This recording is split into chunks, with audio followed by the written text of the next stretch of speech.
সাইয়েদনা মুসা আলাইহিস সালাম তার চাচাতো ভাই কারণকে বলেছিল সম্পদের যাকাত দাও, এ সম্পদ আল্লাহ দিয়েছে। কারণ বলে আল্লাহ দেয় না, ইন্নামা উতীতুহু আলা ইলমিন ইনদি, আমি আমার ইন্টেলেক্ট, আমার সৃজনশীলতা, আমার বুদ্ধিমত্তা খাটিয়ে সম্পদ উপার্জন করেছি, আমি যাকাত দিব না। মুসা আলাইহিস সালাম বললেন তাহলে আযাবের অপেক্ষা করো। কারণ বলল পারলে আযাব নিয়ে আসো। রব্বুল আলামিন বললেন ফাখাসাফনা বিহি ওয়া বিদারিহিল আরদ, ও মুসা নিরাপদ দূরত্বে তুমি সরে যাও, আমি এখনই কারুনকে তার সব সম্পদ সহ জামিনের মধ্যে দাবিয়ে দেব। কারণ তার সম্পদ সহ জামিনে দেবে যেতে লাগলো। আমি জায়গাটা নিজে দেখে এসেছি। মিশরের রাজধানী কায়রো থেকে 120 কিলো দূরে ফাইউম নামে একটা জেলা আছে, ওই জেলায় বাহাইরা কারুন, কারুনের সব সম্পত্তি আল্লাহ জামিনে দাবিয়ে দিয়েছে। হাঁটু পর্যন্ত দেবে যায়, সে ভেবেছে আমি বেঁচে যাব। কোমর পর্যন্ত দেবে গিয়েছে, বেঁচে যাব। গলা পর্যন্ত যখন দেবে গিয়েছে আর বাঁচার সুযোগ নাই। কারণ কয় মুসা সব সম্পত্তি তোরে আর তোর আল্লাহরে দিয়ে দিলাম, আমারে বাঁচা, আমারে বাঁচা, আমি তওবা করলাম। তখন কি তওবার সময় আছে? কথা কন, বাদুল গরগরা, মালাকুল মাউত যখন দেখে ফেলবেন তখন তওবার সুযোগ আছে। এজন্য রব্বুল আলামিন বলেন ইয়া আইয়ুহাল্লাযীনা আমানু তুবু ইলাল্লাহি তাওবাতান নাসুহা, তওবার মতো তওবা করো। তওবার মতো তওবা করলে যত বড় অন্যায় হোক, পাপ হোক, গুনাহ হোক, সব গুনাহ মাফ করে দিতে পারে কে? সাইয়েদনা আদম আলাইহিস সালাম ভুল করলেন, শত শত বছর কাঁদলেন। আল্লাহ বললেন ও আদম কিছু বাক্য তোমারে শিখিয়ে দেই, এই বাক্য দিয়ে তুমি আমার কাছে তওবা করো, তোমার তওবা কবুল করে নেব।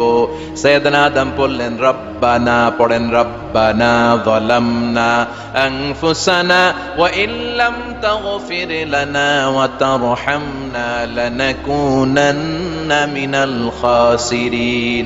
ও আল্লাহ আমি জুলুম করেছি নফসের উপর, ভুল করেছি, অন্যায় করেছি, অপরাধ করেছি, আপনি যদি ক্ষমা না করেন আমি শেষ হয়ে যাব। লানাকুনান্না মিনাল খাসিরিন, আমি ক্ষতিগ্রস্তদের মধ্যে শামিল হয়ে যাব। ঠিক কি না?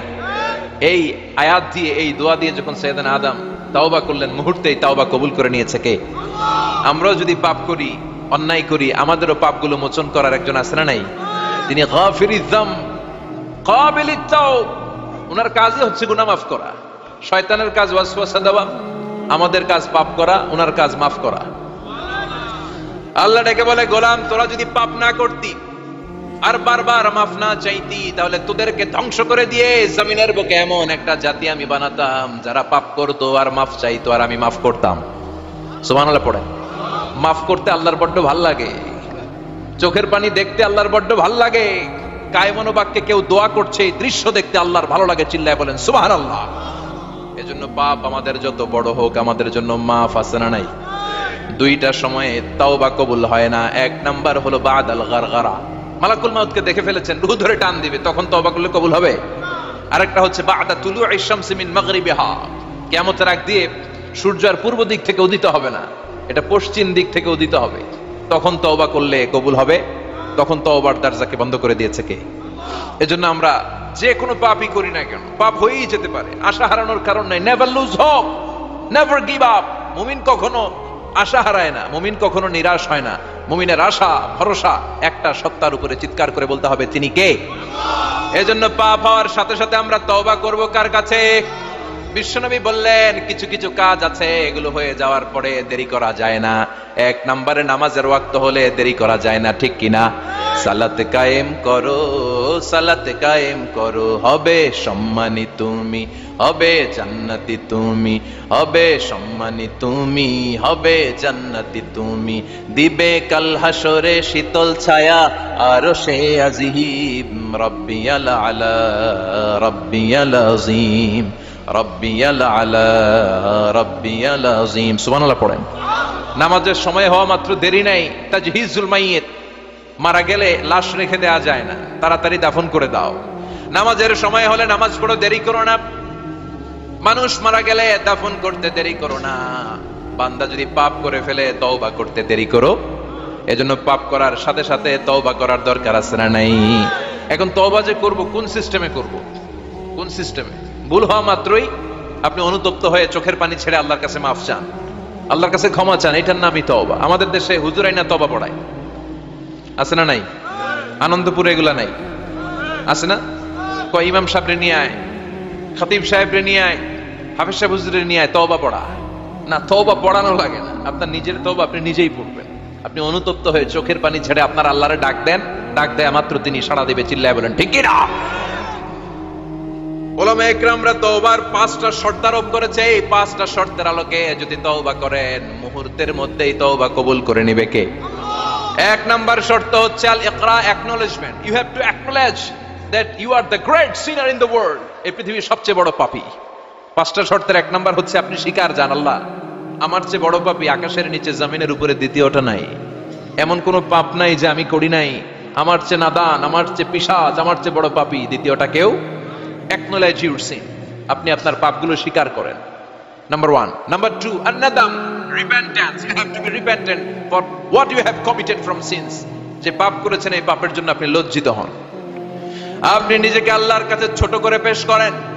আল্লাহরে ডেকে বলেন, আল্লাহ আমি আপনার গোলাম, গোলামের ঘরের গোলাম, বান্দির ঘরের গোলাম, আমারে মাফ করে দেন, আমি লজ্জিত, আমি অনুতপ্ত। তাহলে 1 নম্বর শর্ত আপনি ঘোষণা দেন যে আপনি পাপ করেছেন। 2 নম্বর শর্ত আপনাকে অনুতপ্ত হতে হবে যে আল্লাহ আমি পাপ করে ফেলেছি। 3 number, you have to stop what you have committed. যে পাপ আপনি শুরু করেছেন এটা বন্ধ করে দেন। আপনি সুদের জন্য সুদ খাইছেন, আল্লাহর কাছে তওবা করলেন, আবার সুদ খাওয়া চালিয়েও যাচ্ছেন, এই তওবা কবুল হবে? সুদ খাওয়া আগে বন্ধ করেন। আপনি ঘুষ খেয়েছেন, এই ঘুষ খাওয়ার কারণে আপনি আল্লাহর কাছে তওবা করলেন কিন্তু ঘুষ খেয়েই যাচ্ছেন, এই তওবা কবুল হবে? 3 নাম্বার হচ্ছে you have to stop what you have committed. আপনি যেই পাপ করেছেন এটাকে বন্ধ করেন। 4 নাম্বার শর্ত, you have to hate what you have committed. আপনি যেই পাপটা করেছেন এটাকে মন থেকে ঘৃণা করেন, ওইটারে মন থেকে ঘৃণা করতে হবে। 5 নাম্বার শর্ত হচ্ছে you have to determine that you never repeat this sin again. আল্লাহর কাছে ওয়াদা দেন, কমিটমেন্ট দেন যে আল্লাহ পারতপক্ষে আমার জীবনে আর এই কাজটা করব। এই 5টা শর্তের আলোকে তওবা করলে কবুল করবে কে? 1 নম্বরে স্বীকার জান আল্লাহ আমি পাপী। 2 নম্বরে অনুতপ্ত হন। 3 নম্বরে পাপ কাজটা বন্ধ করে দেন। 4 নম্বরে ওই পাপ কাজটাকে মন থেকে ঘৃণা করেন। 5 নম্বরে আল্লাহর কাছে ওয়াদা দেন আর জীবনেও এই পাপ করব না। এই 5টা শর্তের আলোকে যদি তওবা করেন আপনার তওবা কবুল করে নিবে কে? এজন্য যত পাপ, যত অন্যায় আমরা করি না কেন, আমাদের এই পাপগুলো, অন্যায়গুলো ক্ষমা করার একজন আছে না নাই? তিনি কে? এজন্য সব সময় তওবা করতে রাজি আছেন তো? প্রতিদিন শত শতবার তওবা করতে রাজি আছেন? প্রতিদিন শত শতবার ইস্তেগফার পড়তে রাজি আছেন? বিশ্বনবী প্রতিদিন 70 বারেরও বেশি ইস্তেগফার পড়তেন। শুধু টয়লেটে যে মুহূর্তে থাকতেন ওই মুহূর্তে পড়তেন না, টয়লেটে ঢোকার মুহূর্তে বিশ্বনবী ইস্তেগফার পড়তে পারতেন না, তাই টয়লেট থেকে বেরোয়েই তিনি ইস্তেগফার পড়তেন। তিনি পড়তেন গুফরানাক। কি পড়তেন? গুফরানাক মানে হলো আস্তাগফিরুল্লাহ। গুফরানাক মানে কি? গুফরানাক মানে আল্লাহ আমি আপনার ক্ষমা চাই, মানে আস্তাগফিরুল্লাহ। আবার বিশ্বনবী বলতেন মান লাযামাল ইস্তিগফার জাআলাল্লাহু লাহু মিন কুল্লি দিকিন মাখরাজা।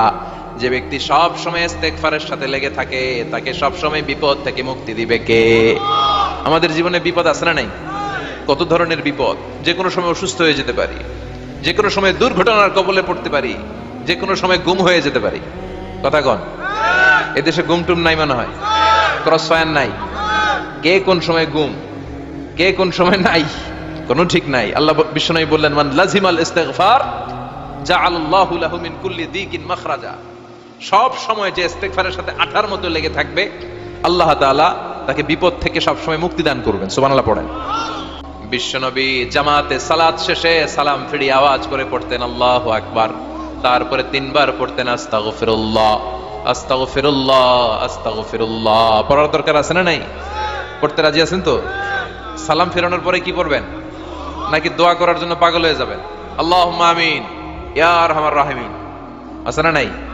পাগল হয়ে যায় দোয়া করার জন্য, কিন্তু তাসবিহগুলো পড়তে চায় না। বিশ্বনবী লম্বা তাসবিহ পড়তেন। সালাম ফেরানোর পরেই আস্তাগফিরুল্লাহ পড়তে রাজি আছেন? আবার বিশ্বনবী বললেন যে ব্যক্তি পড়বে আস্তাগফিরুল্লাহ আল্লাযী লা ইলাহা ইল্লা হুয়াল হাইয়ুল কাইয়্যুম ওয়া আতুবু ইলাইহি। যুদ্ধের ময়দান থেকে যদি কেউ পালিয়ে যায় তার কোনো মাফ নাই। এটা অনেক বড় কবিরা গুনাহ। আত-তাওয়াল্লি মিন ইয়াউমিজ যাহফ। যুদ্ধের ময়দান থেকে পালালে ওর কোনো মাফ নাই। বিশ্বনবী বলেন যুদ্ধের ময়দান থেকে পালিয়ে এসেছে কোন মুসলিম সৈনিক, সেও যদি এই আস্তাগফিরুল্লাহ আল্লাযী লা ইলাহা ইল্লা হুয়াল হাইয়ুল কাইয়্যুম ওয়া আতুবু ইলাইহি মন থেকে পড়ে তার জীবনের গুনাহ আল্লাহ মাফ করে দিবে। আবার সাইয়েদনা আবু বকর সহিহ বুখারীর বর্ণনা, বিশ্বনবীরে বললেন ইয়া রাসূলুল্লাহ আল্লিমনি দুআআন আদউ বিহি ফি সালাতি। ও নবী, আপনি আমারে এমন একটা দোয়া শিক্ষা দেন যেই দোয়াটা আমি নামাজের মধ্যে করব। বিশ্বনবী বললেন, তুমি নামাজের মধ্যে পড়ো, আল্লাহুম্মা ইন্নী যালামতু নাফসি যুলমান কাসীরা ওয়া লা ইয়াগফিরুয যুনুবা ইল্লা আনতা ফাগফিরলি মাগফিরাতাম মিন ইনদিকা ইন্নাকা আনতাল গফুরুর রহিম। সুবহানাল্লাহ। এটা আমরা বলি দোয়ায়ে মাসুরা, এটাও একটা ইস্তেগফার। যেখানেই ক্ষমা চাওয়ার কথা আছে ওইটাই ইস্তেগফার। বুঝতে পেরেছেন? আল্লাহুম্মা ইন্নী যালামতু নাফসি, ও আল্লাহ অনেক জুলুম করেছি, যুলমান কাসীরা, জুলুমের শেষ নাই। ওয়া লা ইয়াগফিরুয যুনুবা ইল্লা আনতা, আপনি ছাড়া এই জুলুম আর পাপ ক্ষমা করার কেউ নাই। ফাগফিরলি মাগফিরাতাম মিন ইনদিক, নিজ গুণে আমার গুনাহ ক্ষমা করে দেন। ওয়া লা ইয়াগফিরুয যুনুবা ইল্লা আনতা, আপনি ছাড়া গুনাহ ক্ষমা করার দ্বিতীয় কেউ নাই। আমাদের পাপ ক্ষমা করার আর কোন সত্তা আছে? চিল্লায় বলেন, আছে? আবার বিশ্বনবী বললেন, যত ইস্তেগফার আছে সব ইস্তেগফারের সেরা সর্বশ্রেষ্ঠ ইস্তেগফারের নাম সাইয়্যিদুল ইস্তেগফার। কি নাম? সহিহ বুখারীর বর্ণনা, শাদ্দাদ ইবনে আউস রাদিয়াল্লাহু তাআলা আনহু বর্ণনা করে বলেন, কেউ যদি দিনের বেলা একবার সাইয়্যিদুল ইস্তেগফার পড়ে, ওই দিন যদি লোকটার মৃত্যু হয়ে যায়, মুহূর্তের মধ্যে লোকটারে জান্নাতি ঘোষণা দিয়ে দিবে কে? রাত্রি বেলা যদি কেউ সাইয়্যিদুল ইস্তেগফার একবার পড়ে, ওই রাতে ইন্তেকাল হলে তার জীবনের সব গুনাহ মাফ করে দিয়ে ওই লোকটারেও জান্নাতি করে দিবে কে? দিনে যদি সাইয়্যিদুল ইস্তেগফার একবার পড়েন, ওই দিনে ইন্তেকাল করলে আপনি জান্নাতি। রাতে যদি সাইয়্যিদুল ইস্তেগফার কেউ পড়েন, ওই রাতে ইন্তেকাল হলে আপনি জান্নাতি। এটা সহিহ বুখারীর বর্ণনা। সব ইস্তেগফারের রাজা, শ্রেষ্ঠ ইস্তেগফার। মুখস্থ আছে না? কার কার মুখস্থ আছে? হাত তুলেন। সাইয়্যিদুল ইস্তেগফার মুখস্থ আছে কার? মাশাআল্লাহ, তাবারাকাল্লাহ। এটা আপনাদের বাড়ির কাজ দিলাম। যাদের মুখস্থ নাই তারা গুগলে সার্চ করবেন সাইয়্যিদুল ইস্তেগফার, লেখা মাত্রই পেয়ে যাবেন। বইতে আছে, বিভিন্ন ইসলামিক দোয়ার বইতে আছে, গুগলে ইউটিউবে সার্চ দিলে পেয়ে যাবেন। এই সাইয়্যিদুল ইস্তেগফার প্রতিটা মুমিনের অন্তরে থাকার দরকার আছে না নাই? আল্লাহুম্মা আনতা রাব্বি লা ইলাহা ইল্লা আনতা খালাকতানি ওয়া আনা আবদুক ওয়া আনা আলা আহদিকা ওয়া ওয়া'দিকা মাস্তাতা'তু আউযু বিকা মিন শাররি মা সানা'তু আবু'ু লাকা বিনি'মাতিকা আলাইয়া ওয়া আবু'ু লাকা বিযামবি ফাগফিরলি ফাইন্নাহু লা ইয়াগফিরুয যুনুবা ইল্লা আনতা। সুবহানাল্লাহ পড়েন। এটার নাম সাইয়্যিদুল ইস্তেগফার। এটার নাম কি? কত হাবিজাবি দোয়া যে বানায় বানায় পড়ে তার শেষ নাই। বিশ্বনবী যে দোয়াগুলো শিখাইয়া দিলেন, এগুলো পড়তে সালাত শেষে 1 ঘন্টা সময় লাগবে আপনার। 1 ঘন্টার আগে মুসল্লা থেকে ওঠার কোনো সুযোগ নাই। চিল্লায় বলেন ঠিক কিনা? বিশ্বনবী সালাম ফিরিয়ে আওয়াজ করে পড়তেন আল্লাহু আকবার, 3 বার পড়তেন আস্তাগফিরুল্লাহ, 33 বার সুবহানাল্লাহ, 33 বার আলহামদুলিল্লাহ, 33 বার আল্লাহু আকবার। এরপরে পড়তেন লা ইলাহা ইল্লাল্লাহু ওয়াহদাহু লা শারীকা লা লাহুল মুলকু ওয়া লাহুল হামদু ওয়া হুয়া আলা কুল্লি শাইইন কাদির। সুবহানাল্লাহ পড়েন। একবার আয়াতুল কুরসি পড়তেন। মান ক্বারা আয়াতুল কুরসি দুবুরা কুল্লি সালাতিন মাকতুবাতিন লাম ইয়ামনাহু মিন দুখুলিল জান্নাতি ইল্লাল মাউত। আয়াতুল কুরসি মুখস্থ না সবার? প্রত্যেক ফরজ সালাতের পরে কেউ যদি একবার আয়াতুল কুরসি পড়ে, তার জান্নাতে ঢোকার ক্ষেত্রে আর কোনো বাধা নাই, একটা জিনিস ছাড়া, সেটা হলো মরণ, মৃত্যু। লোকটা মরে না তাই জান্নাতে যায় না, মরলেই জান্নাতি। আয়াতুল কুরসি পড়বেন তো? কি চিল্লায় বলেন ঠিক কিনা? আর জিকিরটা হতে হবে একজনের নামে। চিল্লায় বলেন যিনি কে? ওয়াযকুর রাব্বাকা ফি নাফসিকা তাদাররুআ ওয়া খীফা ওয়া দুনাল জাহরি বিল কওলি বিল গুদুমি ওয়াল আসাল ওয়া লা তাকুম মিনাল গাফিলিন। আল্লাহ বললেন ওয়াযকুর রাব্বাকা ফি নাফসিকা তাদাররুআ ওয়া খীফা, আল্লাহর জিকির করো, আল্লাহর নাম জপো মনে মনে, বিনয়ের সাথে, গোপন ভাবে, চিৎকার চেঁচামেচি করো না। কিন্তু আমাদের জিকিরের ভেতরে চিৎকার চেঁচামেচি আছে না নাই? আমরা মাহফিলের মধ্যে মাঝে মাঝে লা ইলাহা ইল্লাল্লাহর জিকির করাই না আওয়াজ করে। এটা হচ্ছে তাআলিমান, তাআলিমের জন্য জায়েজ আছে। কিন্তু শ্রেষ্ঠ জিকির হচ্ছে একা একা জিকির করা। আল্লাহ বললেন তাদাররুআ ওয়া খীফা, কোরআনের আয়াত, তাদাররুআ ওয়া খীফা, with full of humility and humbleness, বিনয়ের সাথে জিকির করো। খীফা, গোপনে গোপনে, দুনাল জাহরি বিল কওল, চিৎকার না করে। কিন্তু চিৎকার করে লাফিয়ে লাফিয়ে জিকির করা দেশে আছে না নাই? কথা বলেন। ইন্নাল্লাহা জামিল ওয়া ইউহিব্বুল জামাল, আল্লাহ নিজে সুন্দর আর সব সুন্দরকে আল্লাহ পছন্দ করেন। দেখবেন এদেশে কিছু জিকির আছে ওইটার মধ্যে আল্লাহর নাম বোঝা যায় না, আছে না নাই? হুই হাই করে, লাফালাফি করে, যে হুই হুই হুই হুই যে করে, এই হুই হুই এর মধ্যে আল্লাহর নাম আছে? কথা কন। যেই শব্দে আল্লাহর নাম নাই ওটা দিয়ে জিকির করা যাবে? কত ধরনের ভয়ঙ্কর জিকির। আবার জিকিরও করে বাঁশের উপরও লাফায়। যিনি জিকির পরিচালনা করে তার কাঁধের উপর যে চেপে বসে আছে না নাই? এটা কি জিকিরের সৌন্দর্য? কথা বলেন। আমরা জিকির করব ওই পন্থায় যে পন্থায় বিশ্বনবী করেছেন, সাহাবারা করেছেন। বিশ্বনবী জিকির করতেছেন, সাহাবারা জিকির করতে করতে বিশ্বনবীর কান্দে উঠছে, আছে না হাদিসে? সাহাবারা জিকির করতে করতে খেজুর গাছের চূড়ায় উঠেছে। কথা বলেন। জিকিরের মধ্যে সৌন্দর্য আছে না নাই? এজন্য জিকিরের সৌন্দর্যগুলো অবলম্বন করে যেন আমরা আল্লাহরে ডাকতে পারি। চিল্লায় বলেন ঠিক কিনা? এজন্য রাব্বুল আলামিন বলেন, ফাযকুরুনি আযকুরকুম ওয়াশকুরুলি ওয়ালা তাকফুরুন। বেশি বেশি আমার জিকির করো, তাইলে আমিও তোমাদের জিকির করব। আমরা আল্লাহরে ডাকলে আল্লাহ নাকি আমগরে ডাকে? ভাল লাগে? আল্লাহ বললেন, ফাইন যাকারানি ফি নাফসি যাকারতুহু ফি নাফসি। আমার বান্দা যদি একা একা আমার জিকির করে, আমি আমার বান্দার একা একা জিকির করি। আমার বান্দা যদি মহাসম্মেলনে মহাসমাবেশে সবাই নিয়ে আমারে ডাকে, আমি এর চাইতো শ্রেষ্ঠ একটা মহাসম্মেলন ফেরেশতাদেরকে নিয়ে করে আমার বান্দার জিকির করি। ওয়া ইন তাকাররাবা ইলাইয়া শিবরান তাকাররাবতু ইলাইহি যিরাআন। আমার কোন বান্দা আমার দিকে যদি এক বিঘত এগিয়ে আসতে চায়, আমি আমার বান্দার দিকে এক হাত এগিয়ে যেতে চাই। আমার বান্দা যদি আমার দিকে এক হাত এগিয়ে আসে, আমি আমার বান্দার দিকে দুই হাত এগিয়ে যাই। ওয়া ইন আতানি ইয়ামশি আতাইতুহু হারওয়ালা। আমার বান্দা যদি আমার দিকে হেঁটে হেঁটে আসতে চায়, আমি আমার বান্দার কাছে দৌড়ে দৌড়ে যাই। কি আল্লাহ আমরা পাইছি, ডাক দেয়া মাত্রই, ডাকা মাত্রই তিনি সাড়া দেয়। চিল্লায় বলেন ঠিক কিনা? এজন্য সব সময় আল্লাহর জিকির দিয়ে হৃদয়টারে সিক্ত রাখার দরকার আছে না নাই? বিশ্বনবী বললেন, লা ইয়াজালু লিসানুকা রাতবান মিন যিকরিল্লাহ। সব সময় আল্লাহর জিকির দিয়ে জিহ্বাটারে ভিজায় রাখো। জিকির করেন, লা ইলাহা ইল্লাল্লাহ, লা ইলাহা, লা ইলাহা ইল্লাল্লাহু মুহাম্মাদুর রাসূলুল্লাহ সাল্লাল্লাহু। মাসালুল লাযী ইয়াযকুরু রাব্বা ওয়াল্লাযী লা ইয়াযকুরু রাব্বা মাসালুল হাইয়্যি ওয়াল মাইয়িত। যে হৃদয় আল্লাহর জিকির করে আর যে হৃদয় জিকির করে না, বিশ্বনবী বললেন দুই হৃদয়ের পার্থক্য হচ্ছে একটা জীবিত হৃদয় আর একটা মৃত হৃদয়।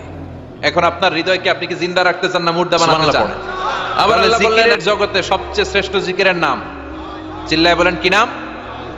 সাইয়েদনা মুসা আলাইহিস সালাম আল্লাহর ডেকে বললেন, মাবুদ। সহিহ ইবনে হিব্বান, মুস্তাদরাকে হাকিম, দুইটা সহিহ হাদিসের গ্রন্থে হাদিসটা এসেছে। সাইয়েদনা আবু সাঈদ আল খুদরি হাদিসের বর্ণনাকারী। বিশ্বনবী বললেন, মুসা আলাইহিস সালাম আল্লাহর ডেকে বললেন, আল্লাহ আল্লিমনি কালিমাতান আদউ বিহা। ও আল্লাহ, এমন একটা স্পেশাল জিকির আপনি আমারে শিক্ষা দেন, এই জিকির দিয়ে আমি আপনারে ডাকবো। এই জিকিরটা জানবে শুধু আমি, আর জানবেন আপনি, দুনিয়ার কেউ জানবে না। এমন একটা জিকির শিখান যে জিকিরটা কেউ জানে না, জানবেন শুধু আমি আর জানবেন আপনি। কথা শুনতেছেন? প্রশ্ন করছে কে? হ্যাঁ, আল্লাহ প্রশ্ন করছে। প্রশ্ন করেছে কে? মুসা আলাইহিস সালাম। করেছে কার কাছে? শ্রেষ্ঠ একটা জিকির শিখায় দেন যেটা শুধু আমি করবো আর কেউ করতে পারবে। আল্লাহ বললেন, মুসা পড়ো লা ইলাহা।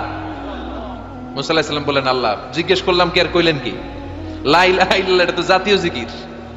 কথা কন, এটা তো ইন্টারন্যাশনাল জিকির, এটা তো সবাই পারে। আমি তো চাইছি এমন একটা এক্সক্লুসিভ যেটা আপনি আর আমি ছাড়া কেউ জানে না, শুধু জানবেন আপনি আর আমি। আল্লাহ বললেন, মুসা এর চাইতে শ্রেষ্ঠ জিকির আমার কাছে নাই। ও মুসা, লাউ তাদাউ আস-সাবউস সামাওয়াতি ওয়াল আরদ ফি কাফা। সাত আকাশ সাত জমিন যদি এক পাল্লায় রেখে দাও, ওয়ালা ইলাহা ইল্লাল্লাহ ফি কাফাতিন উখরা, লা ইলাহা ইল্লাল্লাহ যদি আরেক পাল্লায় রেখে দাও, লা রাজাহাত কাফাতু লা ইলাহা ইল্লাল্লাহ, মুহূর্তের মধ্যে লা ইলাহার পাল্লা ভারী হয়ে যাবে রে মুসা। সাত আকাশ সাত জমিন হালকা হয়ে যাবে, আর লা ইলাহা ইল্লাল্লাহর পাল্লাটা ভারী হয়ে যাবে। সুবহানাল্লাহ পড়েন।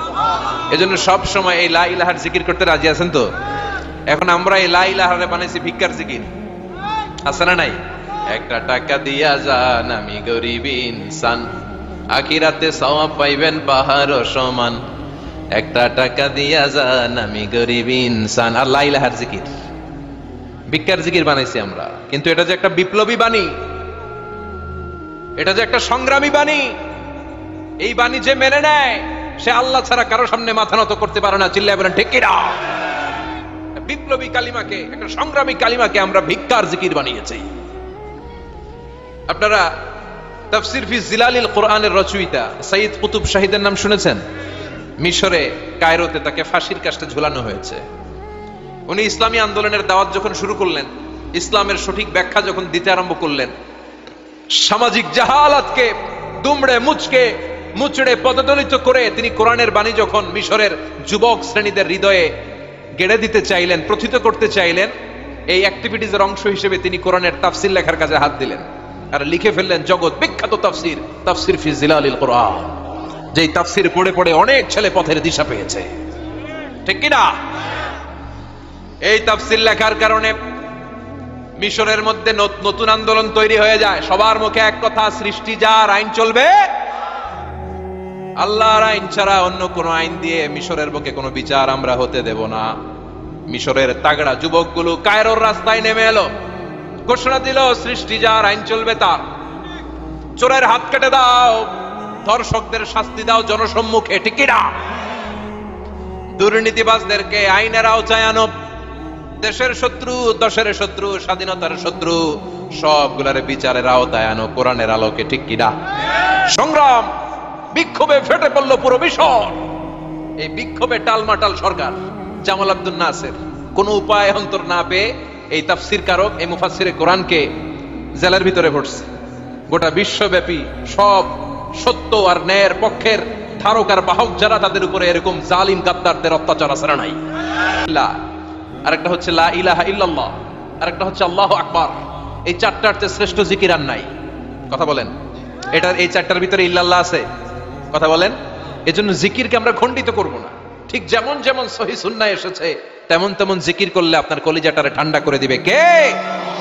ইল্লাল্লাহর ব্যাখ্যা থাকতে পারে, অনেকে ব্যাখ্যা করে যে এটার মধ্যে লা ইলাহা আছে, এটাকে গোপন রাখা হয়েছে, আমরা ইল্লাল্লাহ পড়ি না, ওটার দরকার নাই। বিশ্বনবী এবং সাহাবারা যেই পন্থায় জিকির করেছেন, যেই পন্থায় জিকির শিখিয়েছেন, ওইটার ভিতরে বরকত বেশি না কম? কথা বলেন, বেশি না কম? এজন্য বিশ্বনবী বললেন আল্লাহর কাছে প্রিয় কথা চারটা। একটা হলো সুবহানাল্লাহ, দ্বিতীয়টা হলো আলহামদুলিল্লাহ, তৃতীয়টা হলো লা ইলাহা ইল্লাল্লাহ, চতুর্থটা হলো আল্লাহু আকবার। সুবহানাল্লাহ, আমার সাথে সাথে আওয়াজ করে পড়েন সুবহানাল্লাহ, আলহামদুলিল্লাহ, লা ইলাহা ইল্লাল্লাহ, আল্লাহু আকবার, সুবহানাল্লাহ, আলহামদুলিল্লাহ, লা ইলাহা ইল্লাল্লাহ। আওয়াজ করে পড়েন আল্লাহু আকবার। মনে থাকবে? জিকিরের ওয়াজ শেষ। এগুলোর চেয়ে শ্রেষ্ঠ জিকির নাই। সবচেয়ে শ্রেষ্ঠ জিকির লা ইলাহা ইল্লাল্লাহ, সবচেয়ে শ্রেষ্ঠ কালিমা আল্লাহর কাছে এই চারটা। একটু খেয়াল করে দেখেন, এই প্রতিটা জিকিরের মধ্যে আমার আল্লাহর নাম আছে না নাই? সুবহানাল্লাহ আছে না? আলহামদুলিল্লাহ, লা ইলাহা ইল্লাল্লাহ, আল্লাহু আকবার। আল্লাহ ছাড়া আল্লাহর নাম থাকবে না যেই শব্দের মধ্যে ওই সমস্ত নাম আর হুই হুই হুই হুই, এগুলো দিয়ে কোনো জিকির করা যাবে? আবার আব্দুল্লাহ ইবনে আমর ইবনুল আস বর্ণনা করেন, বিশ্বনবী যখন জিকির গুলো করতেন, আমি বিশ্বনবীকে দেখেছি বিশ্বনবীর আঙ্গুলের কড়াই জিকির গুনতেন। সুবহানাল্লাহ পড়েন। দেখতেছেন আমার হাত দেখা যায়? দেখা যায়, দেখা যায়। রাআইতুন নাবিয়্যা, আব্দুল্লাহ ইবনে আমর ইবনুল আসের বর্ণনা, রাআইতুন নাবিয়্যা ইয়াকিদুত তাসবিহা বিয়ামিনিহি, আমি বিশ্বনবীকে ডান হাতের গিড়ার ভেতরে তাসবিহ গুনতে শুনেছি, তাসবিহ গুনতে দেখেছি। সুবহানাল্লাহ পড়েন। এখন আমরা লম্বা তাসবিহ ছড়া নেই না? এটা জায়েজ, কিন্তু শ্রেষ্ঠ হচ্ছে হাতের গিড়ায় গোনা। এই প্রতিটা গিড়া in the day of judgement আপনার পক্ষে সাক্ষী দিবে।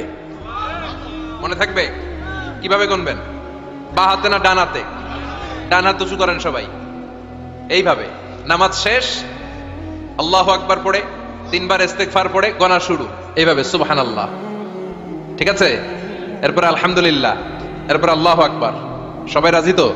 সবাই রাজি? আল্লাহ তুমি কবুল করো। আরো জোরে পড়েন আমিন। তাহলে আমরা তাওবার পদ্ধতি জানলাম, কেন আমরা ইস্তেগফার পড়বো জানলাম, এরপরে জিকিরের খুঁটিনাটি জানলাম। এবার কেমন করে আল্লাহর কাছে দোয়া করবো এটাও জানার দরকার আছে না নাই? বিশ্বনবী বললেন আর দোয়া মুখুল ইবাদত, দোয়া হলো ইবাদতের নির্যাস। যে দোয়া করে না সে কিছুই করে না। তিরমিজির আরেক বর্ণনায় বিশ্বনবী বললেন আর দোয়া হুয়াল ইবাদত, দোয়াটাই হলো ইবাদত, দোয়াটাই ইবাদত। ধরেন আমি দোয়া করা শুরু করলাম, এটাই ইবাদত। নামাজ যেমনি ইবাদত, জিকির যেমনি ইবাদত, হজ করা যেমনি ইবাদত, দোয়া করাটাও। এজন্য প্রতি নামাজের শুরুতে দোয়া আছে না নাই? সূরাতুল ফাতিহার আরেক নাম সূরাতুত দোয়া, দোয়ার সূরা। আমরা প্রত্যেকবার সূরা ফাতিহা যখন পড়ি আমরা পড়ি ইহদিনাস সিরাতাল মুস্তাকিম। সবাই পড়েন ইহদিনাস সিরাতাল মুস্তাকিম। ও আল্লাহ, আপনি আমাদেরকে সরল সঠিক পথ দেখান। পড়েন আমিন। ও আল্লাহ, show us the right path, show us the correct path, show us the middle path. আল্লাহ, মধ্যম পন্থা দেখান, মাঝামাঝি রাস্তাটা দেখান, সিরাতুল মুস্তাকিম দেখান। আমাদেরকে রাস্তা দেখায় কে? কথা বলেন না। আমরা যদি পথ ভুলে যাই, পথ দেখায় দেয় কে?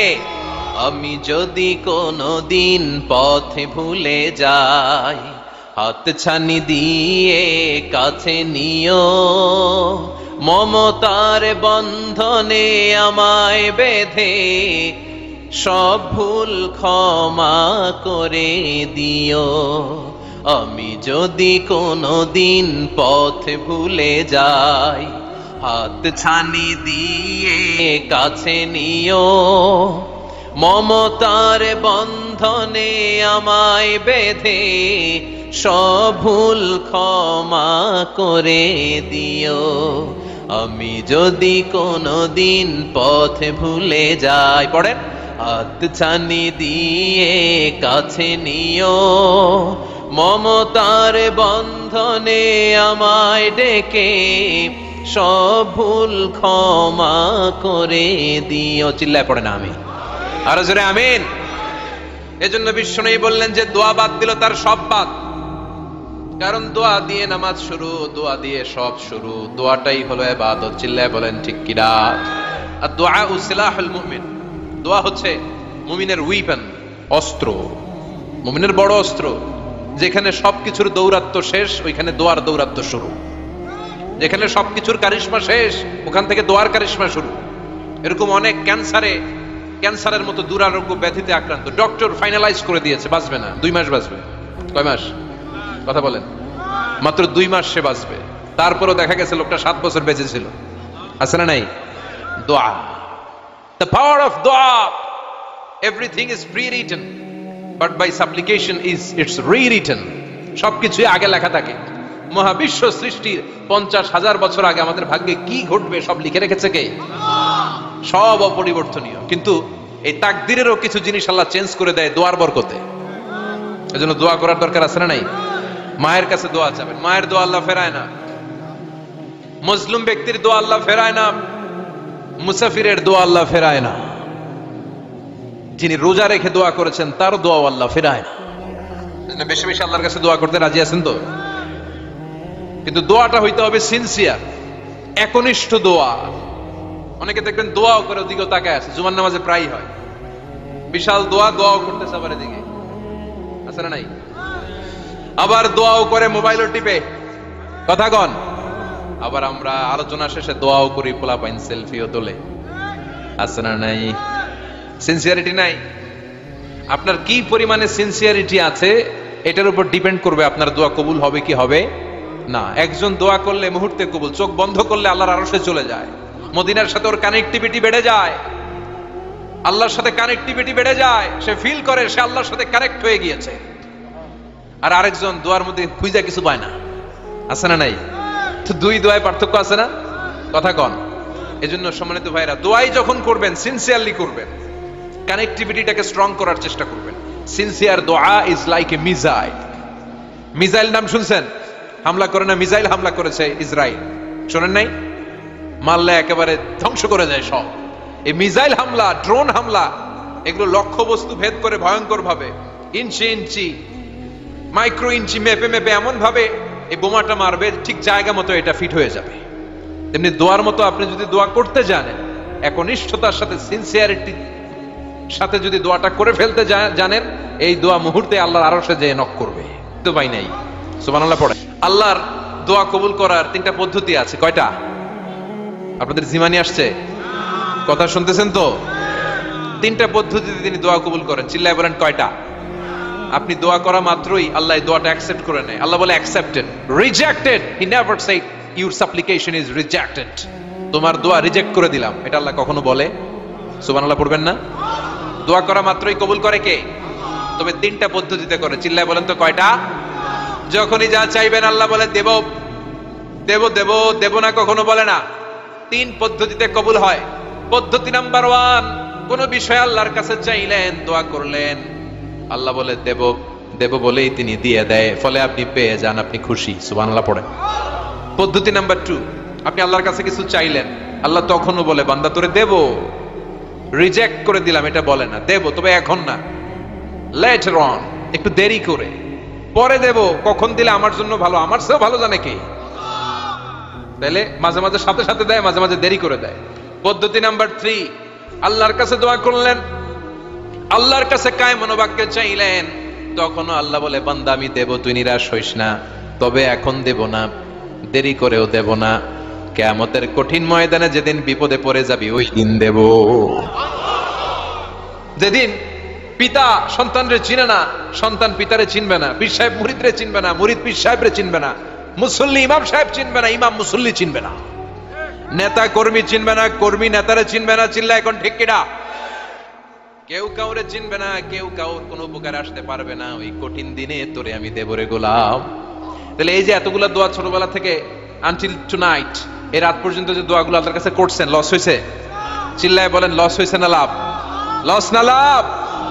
আল্লাহ বলে গোলাম চা বেশি বেশি দোয়া কর, উজিবু দাওয়াতাদ দাঈ ইযা দাআন, আমার বান্দা আমার কাছে চাইতে দেরি হয়ে যায়, দোয়া কবুল করতে দেরি হয়, এজন্য বারবার চাইতে হবে। না দিলেও চাপ, না দিলেও হয় একটু পরে দিবে, দেরি করে দিবে, যখন আমার জন্য উপকার হবে, ভালো হবে, তখন দিবে, তা না হলে কিয়ামতের ময়দানে দিবে। চিল্লায় বলেন ঠিক কিনা?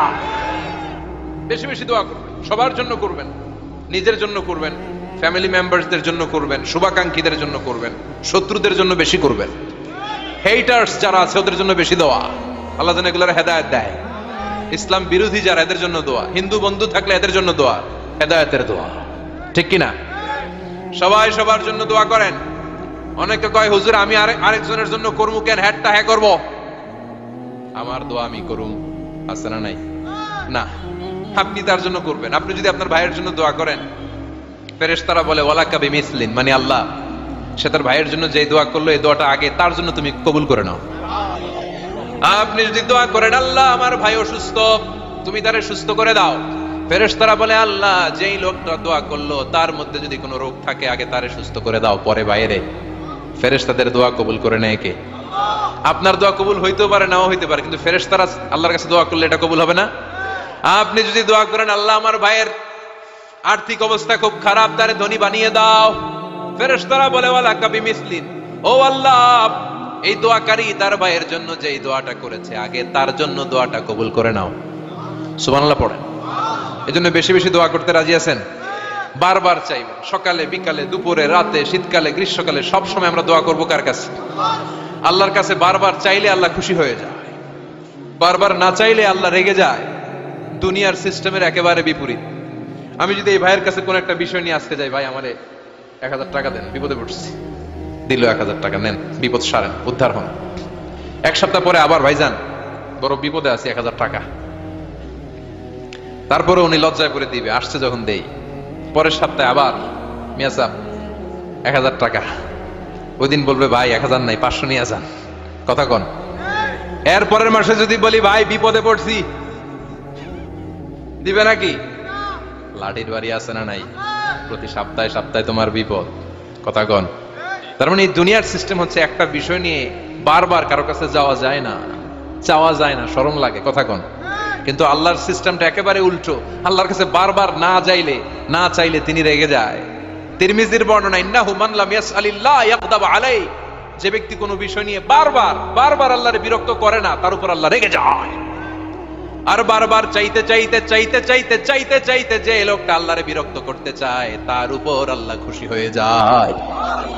এজন্য চাবেন আল্লাহর কাছে আজকে থেকে, চাবেন। দোয়া করলে যে কবুল হয় বিশ্বাস হয় মুসলমান। নেক আমলের ওসিলা দিয়ে দোয়া কবুল হয়।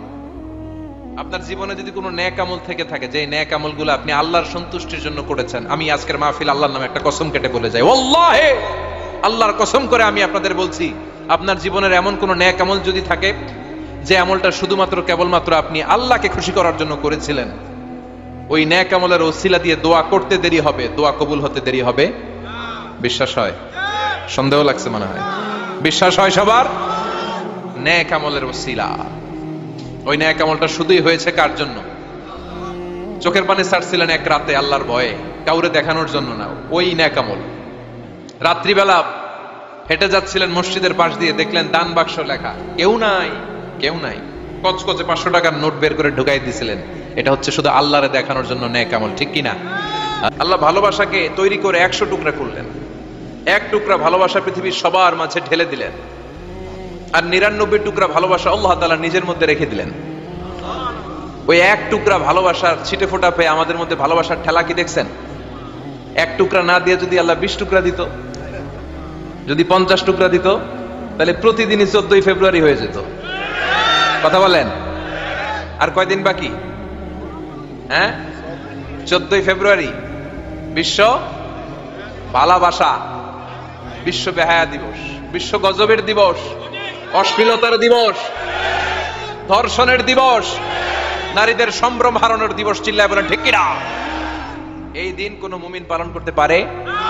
বাবা যারা এসেছেন, ছেলেদেরকে মেয়েদেরকে সাবধান করেন, ওই দিন যেন আপনার ছেলে মেয়ে 5 ওয়াক্ত সালাত জামাতের সাথে পড়ে।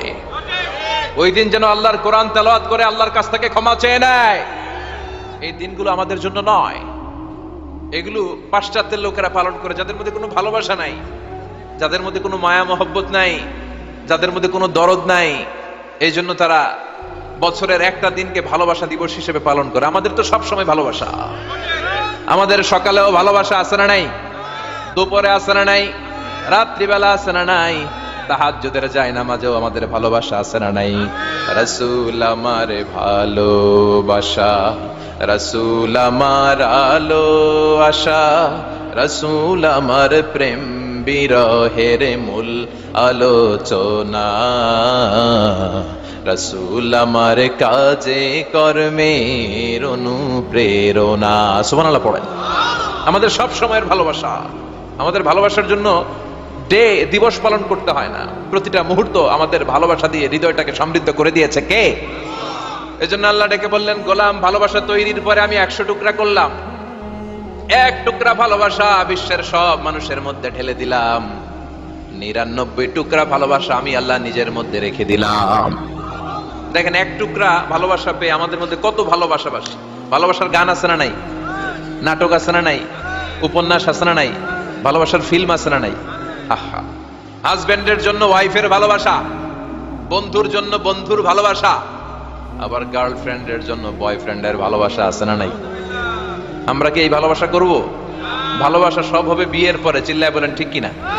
আপনি আপনার হাত স্ত্রীর হাতের সাথে মিলালে 2 হাতের সগীরা গুনাহ মাফ করে দেয় কে? আপনি আপনার নজরটা স্ত্রীর চেহারার দিকে ফেললে চোখের সগীরা গুনাহ মাফ করে দেয় কে? আবার বিশ্বনবী বললেন, শীতের রাতে এক কম্বলের নিচে যখন তোমরা শুয়ে থাকো, তখনও তোমাদের আমলনামাটা সওয়াব দিয়ে পূর্ণ করে দেয় কে? কি সুন্দর Islam! What a balanced religion we have got from our lord. আল্লাহর কাছ থেকে কি ভারসাম্যপূর্ণ জীবন বিধান আমরা পেয়েছি। পরকিয়া করলে গুনাহ, আর স্ত্রীর সাথে ভালোবাসা প্রকাশ করলে সওয়াব আছে না নাই? আপনি ভালোবাসার কথা স্ত্রীকে বলবেন, স্ত্রীর প্রশংসা করবেন, তার সাথে খুনসুটি করবেন, সওয়াব আছে না নাই? আল্লাহর যে অপার দয়া ভালোবাসা, এটার উপর আস্থা আছে তো? নাকি নিজের ঈমান আর আমলের উপর আস্থা রাখবেন? আমাদের আমল, আমাদের ইবাদত, আমাদের সালাত, যাকাত, এগুলো আমাদেরকে জান্নাতে নিতে পারবে? আমাদেরকে জান্নাতে নিতে পারে শুধুমাত্র কেবলমাত্র আল্লাহর দয়া আর ভালোবাসা। আমরা যে লোক দেখানো নামাজ পড়ি, ইবাদত করি, আল্লাহর কসম এটা মিজানের পাল্লা রেখে দিলে এটার কোনো ওজনই হবে না। আমাদের আশার জায়গা, ভরসার জায়গা একটা, সেটা হলো আল্লাহর দয়া। চিল্লায় বলেন ঠিক কিনা? বনি ইসরাইলের এক আবেদ 100 বছর আল্লাহর ইবাদত করেছে। In the day of judgement Allah তাআলা ওই আবেদকে বলবে, উদখুলিল জান্নাতে বিরহমাতি, go to the paradise with my mercy, আমার দয়ায় ভালোবাসায় জান্নাতে ঢুকে যাও।